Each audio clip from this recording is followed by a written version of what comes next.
Olá, tudo bem? Meu nome é Bruno Fonini, sou professor de Física e a gente vai começar o curso então em preparação para Física aqui para a banca da Fundatec. É sempre importante a gente começar a preparação para qualquer concurso lendo o que está no edital previsto ali para cair na prova. Então, peguei aqui o que está no edital da Fundatec sobre física. A parte inicial, vida e evolução, eu deixo para meus colegas da biologia, mas aqui em matéria e energia nós temos alguns assuntos que vão ser trabalhados aqui por mim. Então, substâncias e misturas, separação de materiais, química, tratamento de água e esgoto também, resíduos sólidos. Agora, combustíveis e máquinas térmicas. Aqui nós temos um primeiro assunto de física para que a gente vai tratar. Calor e energia também. Átomos e elementos químicos também fica para química. Ligações químicas e mudanças de estado, transformações químicas, tudo não parece física. Radiações e suas aplicações. Aqui eu volto, vamos trabalhar isso aqui também, aqui no curso de física. Eletricidade, transformações de energia, uso consciente, fontes de energia. Esse vai ser logo o nosso início do curso. Fluxo de energia e matéria nos ecossistemas. Essa parte a gente não vai trabalhar. Mas então, esses são os conteúdos de física que a banca vai cobrar de vocês. O nosso curso, então, está estruturado da seguinte forma. No início, nós vamos estudar as formas de energia. Eu vou falar ainda nessa aula sobre o que é energia mecânica, energia potencial e energia cinética. Energia elétrica vai entrar, formas de gerar energia elétrica, energia química. Além disso, eletricidade do nosso dia a dia. Né? Como é que funciona como é que é o funcionamento dos aparelhos na nossa casa, como é que funciona a luz, a potência deles. Energia consumida, noções de circuitos elétricos. Será que faz diferença eu ligar aparelhos elétricos em série, em paralelo? O que é série e paralelo? Ondulatória. A gente vê que a banca gosta muito de cobrar radiações eletromagnéticas. Então, é importante a gente ter muitas noções de ondulatória. Classificação de ondas, período e frequência, equação fundamental, caso apareça algum cálculo, fenômenos ondulatórios. Física moderna, a parte de radiações, aparece bastante, e também na parte de combustíveis e máquinas térmicas no aproveitamento de energia. Então, sabendo um pouco de tudo que nós vamos trabalhar, vamos direto para a nossa aula 1. Em que nós vamos falar um pouco mais de energia, e hoje a gente vai falar sobre energia mecânica. O nosso objetivo é chegar a um momento em que nós vamos saber como é que as energias em usinas de geração de energia geram eletricidade para as nossas casas. Mas antes é importante a gente entender o que é energia na natureza. A energia, ela geralmente está associada a duas coisas. Vamos começar então? Olha só, a energia mecânica ela pode ser separada em dois tipos de energia. Uma delas é a energia cinética. O que a palavra cinética significa? Significa movimento. Né? A gente gosta de sempre ressaltar essa palavra cine. Se vocês pensarem no cinema, são as imagens em movimento. Né? Então, a energia cinética é a energia do movimento. Como assim a energia do movimento? Sempre que nós temos qualquer corpo que está em movimento, pensa num caminhão andando pela rua. Você acharia prudente se atravessar na frente do caminhão e tentar parar ele com as mãos? Acho que não. Por quê? Porque o fato dele estar em movimento faz com que ele tenha uma energia. A energia das coisas em movimento, então, é chamada de energia cinética. Logo, logo a gente vai ver os fatores que influenciam na energia cinética. Porque, por exemplo, se fosse uma mosca andando na mesma velocidade do caminhão, talvez você teria coragem de tentar parar a mosca. Por que você não tem coragem de tentar parar o caminhão? Porque a energia cinética vai ser influenciada pela massa. Ou ainda, se o caminhão estivesse a 0,5 km por hora, quem sabe, né, não que seria prudente, mas você não conseguiria também pará-lo, mas você pode se atirar na frente com menos medo do que quando ele estivesse lá a 70 km por hora. Então a energia cinética vai ser influenciada por massa e velocidade. Eu já vou falar um pouquinho mais sobre isso. Agora, se o corpo não tem energia do movimento, ele pode ter energias que se transformam em movimento. Como assim? Essas energias nós vamos chamar de energias potenciais. E aí nós vamos separar, eu separei aqui apenas 3, existem mais, mas as 3 principais são energia potencial gravitacional e energia potencial elástica, eu falei E, mas ainda tem mais uma, energia potencial química. Como assim uma energia que pode se transformar em movimento? Olha só, essa caneta agora, ela tá em movimento?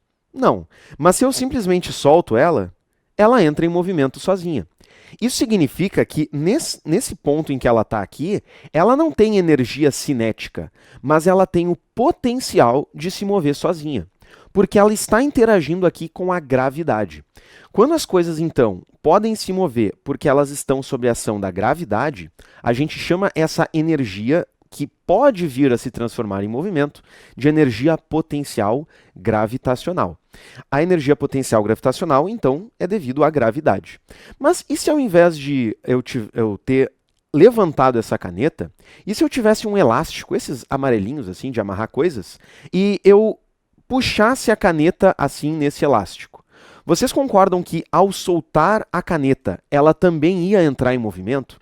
Então percebam, um elástico deformado, ele também tem uma energia potencial, já que pode se transformar em movimento, elástica. Essa então é a energia potencial elástica. Se vocês já tiveram na vida um carrinho de aqueles que a gente puxa para trás e ele sai andando sozinho, aquele carrinho funciona com energia potencial elástica. Por quê? Ao puxar o carrinho para trás, a gente armazena energia potencial, e ao soltá-lo, essa energia se transforma em movimento, energia cinética. Nós temos ainda a energia química, que está guardada lá nos átomos das coisas. Por exemplo, os combustíveis. Falei um pouco deles agora na apresentação do curso. Quando a gente põe fogo na gasolina, por exemplo, ela expande, né? Ela esquenta o ar e isso expande. A gente usa essa energia para, por exemplo, fazer um carro se mexer. Então, tu tem ali uma energia que está guardada nos átomos que vão fazer o carro se mexer.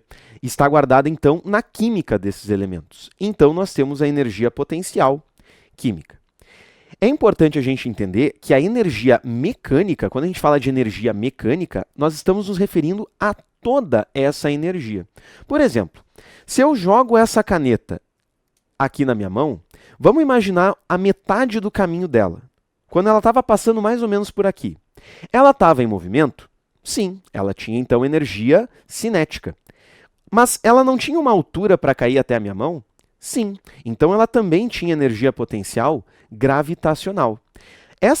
Toda essa energia então que a caneta tinha, cinética e potencial, nós então chamamos de energia mecânica.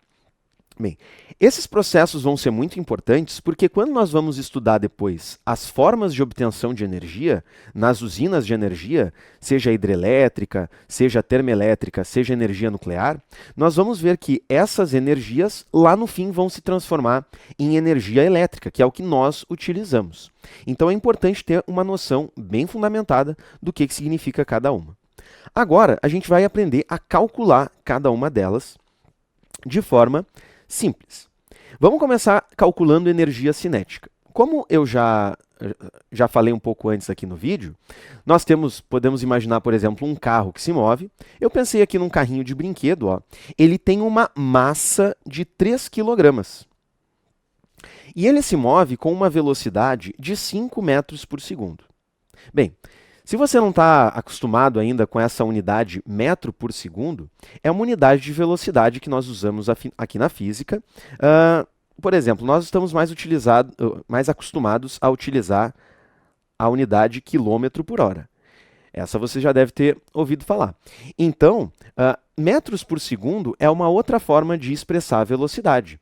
Em 1 segundo, quantos metros esse carrinho se move? Ele se move 5 metros a cada segundo que passa. Essa é a unidade que nós usamos aqui na física. Então, se nós tivermos um carrinho de 3 kg e ele tiver uma velocidade de 5 metros por segundo, como a gente pode calcular a energia cinética dele? Botei aqui a equação. Ó. A nossa equação para calcular a energia cinética vai ser massa vezes velocidade ao quadrado dividido por 2. Vou repetir. Massa vezes velocidade ao quadrado dividido por 2. Não precisa se assustar aqui. O que é importante? A gente saber que a energia cinética é a massa, 3 kg, vezes a velocidade, que nesse meu exemplo aqui é 5, ao quadrado, dividido por 2. Percebam, então, que nós temos 3 vezes 25, dividido por 2, que é o mesmo que 75 sobre 2, que, olha só, o professor colocou uns números difíceis aqui, mas isso aqui vai dar 37,5. Ok? Já vou falar uma coisinha aqui, ó. Quando nós calculamos qualquer coisa na física, bem, não todas, mas a maioria, a gente tem que expressar ela por um número, que no caso da energia aqui está sendo 37,5, e nós também precisamos de uma unidade. A unidade de energia no sistema internacional, ou seja, quando nós usamos quilogramas em metro por segundo, é o joule. Então, eu acabei de calcular a energia cinética desse carrinho e descobri que ele tem 37,5 joules. O símbolo de joule é a letra J maiúscula. Deixa eu escrever isso aqui, ó. J maiúsculo significa joule. O que é importante da gente entender da energia cinética para depois a gente entender melhor também as usinas de energia? É que a energia cinética ela depende da massa. Percebam que no cálculo eu tive que colocar a massa do carrinho. Lembram que eu falei que se tivesse um caminhão, vocês talvez não se jogariam na frente, mas uma mosca vocês se jogariam? Por quê? Porque o caminhão tem uma massa muito maior do que uma mosca. Agora, eu falei também que o caminhão, se ele tivesse a meio quilômetro por hora, talvez não fosse tão perigoso assim se jogar na frente. Por quê? Porque a energia cinética depende também da velocidade. Quanto maior a velocidade que um corpo tem, maior a energia cinética que ele vai ter. Certo? Então, esses são os conceitos importantes de energia cinética. Agora, nós vamos passar para a energia potencial. E eu vou começar pela energia potencial gravitacional.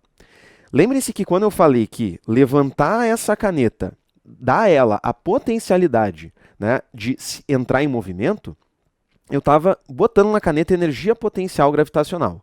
Como é que eu vou calcular isso? Olha só, a energia potencial gravitacional é a massa vezes a gravidade vezes a altura. Deixa eu escrever isso aqui, ó. Mzinho é a massa, o G é a gravidade, já vou explicar o que é isso. E o H é a altura. Professor, por que você chama a altura de H se a altura não começa com H? É porque nós físicos gostamos muito de puxar os textos do inglês. Aí a altura em inglês, se vocês catarem a palavra em inglês para altura, é height. Aí começa com H. Pois bem, nesse caso aqui, para a gente calcular a energia potencial gravitacional, eu preciso também da gravidade. O que é isso? Isso é uma medida do quanto as coisas aqui na Terra aceleram. Você já deve ter percebido na sua vida que toda vez que alguma coisa é solta, ela tende a cair, né? Então, a Terra puxa todas as coisas para baixo com a mesma aceleração. E a gente chama essa aceleração de gravidade local. Deixa eu colocar aqui quanto é que vale a gravidade local na Terra. Ela vale aproximadamente 10 metros por segundo ao quadrado. Então, na hora de calcular a energia potencial gravitacional, eu vou geralmente usar esse valor de 10. Obviamente, a gente não precisa saber esse valor de cor. Se for necessário um cálculo com ele, ele vai ser informado pela banca. Então, para calcular a energia potencial, botei um exemplo ali. Uma bolinha de 4 kg a 7 metros de altura. Qual a energia potencial gravitacional que ela tem naquele ponto? Vamos fazer o cálculo aqui. A energia potencial gravitacional é a massa da bolinha, 4 kg, vezes a gravidade, que é 10, vezes a altura, que é 7. Logo, a energia potencial gravitacional, vamos fazer aos pouquinhos aqui, que daí não dá erro. Ó. 4 vezes 7, 28, vezes 10. Agora, nós precisamos apenas acrescentar um zero. Então, 280. Você lembra qual é a unidade? A gente aprendeu no slide passado. Joules. J maiúsculo.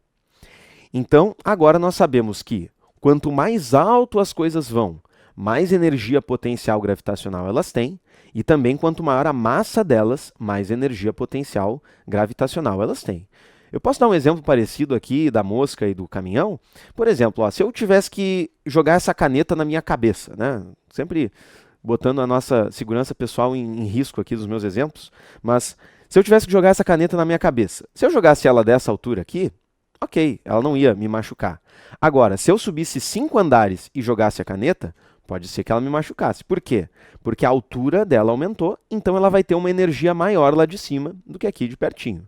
Mas agora, se eu pegasse um tijolo, talvez dessa altura aqui já seria um pouco perigoso. Por quê? Porque eu aumentei a massa. Então, aumentando a massa, nós também temos mais energia na hora de cair. Certo? Então, essas são as questões importantes da energia potencial gravitacional. Vamos continuar e falar agora do último tipo de energia, a energia potencial elástica. Ah, professor, você tinha falado também da energia potencial química. Ela não tem uma equação, certo? Então a gente não vai estudar ela com equações que nem nós estamos estudando essas outras três. Mas ela também existe, também é importante, tá? Bem, então a energia potencial elástica, ela é calculada com K vezes x ao quadrado sobre 2. Calma, não se assusta. Olha só, o que é cada uma dessas letras? Primeiro, o K, ele é uma constante chamada de constante elástica da mola. Constante elástica. E ela vai ser medida, geralmente, em newtons por metro. O que é a constante elástica? Você já brincou com uma molinha, essas de caneta, sabe aquelas canetas que fazem assim? Ela sempre tem uma molinha dentro. Vocês já brincaram com aquela molinha? Aquela é uma molinha bem fácil de estender, né? A gente pega, aperta ela facilmente. Agora, vocês já viram uma mola de suspensão de carro ou de caminhão? É uma mola que, se você pega na mão, você mal consegue mexer ela. Percebam então que existem molas que são mais molengas e outras que são mais rígidas. Qual é a diferença de uma mola para outra? Como é que na física a gente expressa essa diferença? É através da constante elástica. Quanto maior a constante elástica, mais rígida é a mola. Quanto menor a constante elástica, menos rígida é a mola. Então, a molinha da caneta, tem uma pequena constante elástica, enquanto uma mola de caminhão ou de carro, né, de suspensão, ela tem uma grande constante elástica. Ela é muito rígida. Pois bem, então isso é a constante elástica da mola. Ela influencia na energia potencial elástica. Porque, por exemplo, se eu pegar aquela molinha pequena e deformar ela um pouquinho, ela vai fazer uma força pequena depois para me empurrar de volta. Agora, se eu pegar uma mola de caminhão e empurrar a mesma coisa que eu empurrei a molinha pequena, ela vai me fazer uma grande força. Então, essa diferença na força dá uma energia potencial elástica diferente para as molas.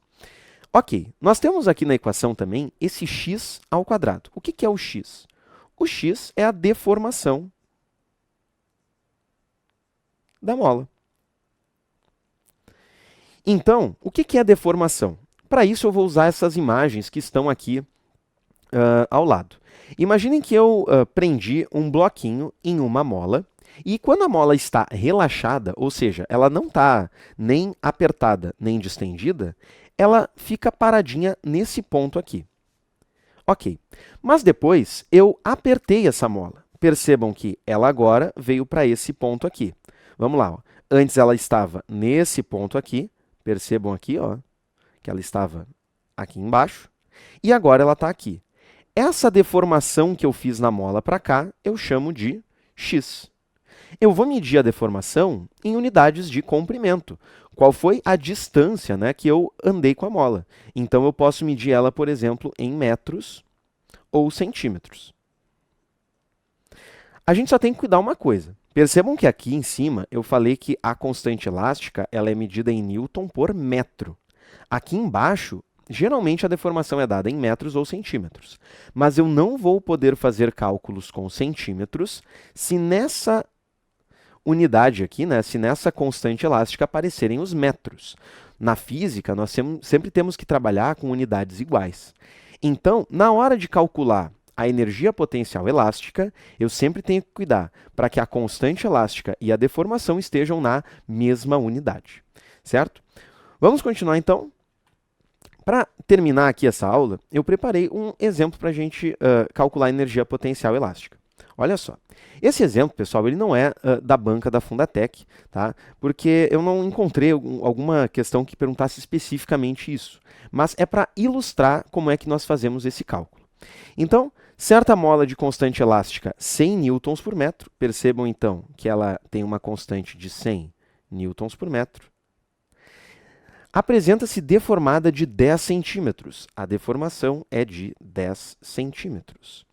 A energia armazenada na mola é em joules de quanto? Então, aqui nós temos uma questão que nos pergunta quanto é a energia potencial elástica. No entanto, nós temos aquele problema que eu falei durante a apresentação da energia potencial elástica. Nós temos ali uma deformação em centímetros, enquanto a constante elástica está em metros. O que eu vou fazer? Eu vou transformar ali os centímetros para metros. Eu faço isso dividindo esse valor por 100. Então, eu sei que a deformação é 0,1 metros. Agora, eu posso aplicar a equação da energia potencial elástica. Energia potencial elástica é K vezes x ao quadrado sobre 2.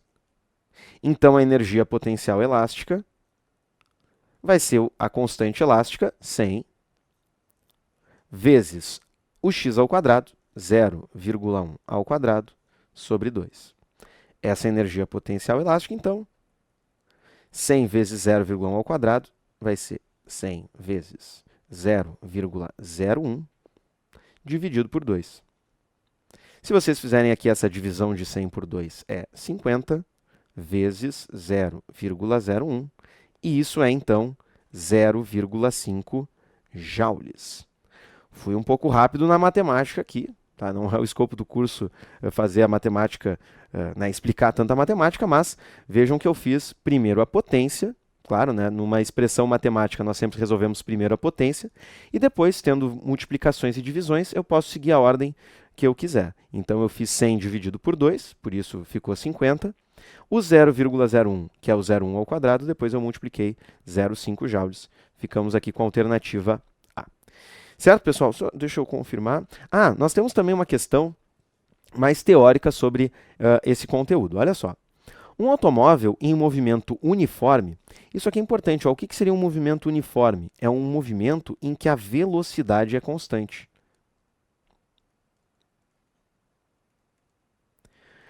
Anda por uma estrada plana quando começa a descer uma ladeira, na qual o motorista faz com que o carro se mantenha sempre com velocidade escalar constante. Olha só, se ele está falando que o carro está descendo uma ladeira, vamos fazer um desenho aqui para a gente imaginar. Ó. Percebam como meus carros são lindos, né? Vejam só, se essa velocidade é constante, isso significa que a energia cinética é constante. Energia cinética constante. Como é que eu concluo isso? Porque a energia cinética depende de massa e de velocidade. Se a velocidade é constante, eu imagino que o carro não esteja mudando a massa dele. Então, eu digo que a energia cinética é constante. No entanto, ele está descendo uma ladeira. Vamos lá. Quando ele estava lá em cima da ladeira, ele tinha uma grande altura. Então, ele tinha muita energia potencial gravitacional. Quando ele chegar lá embaixo da ladeira, ele vai ter pouca energia potencial gravitacional. Então, a energia potencial gravitacional dele está diminuindo. Então, o que ocorre com as energias potencial, cinética e mecânica do carro durante a descida? Essa é a pergunta. Bem, a energia potencial diminui. Por quê? Porque ele está descendo a ladeira. A energia cinética é constante, porque ele mantém velocidade constante. Mas agora, e a energia mecânica? Vamos voltar aqui, ó. Lembrem-se que a energia mecânica é a soma da energia cinética com a energia potencial. Então, olha só, eu tenho aqui uma energia cinética constante e uma potencial que está diminuindo. Então, a energia mecânica está diminuindo. Faz sentido para vocês? Ó? Eu tenho aqui a energia mecânica, ela é a soma de duas coisas. Só que uma delas está constante, a outra está diminuindo. Então, no total, a energia mecânica está diminuindo. Vamos ler as alternativas?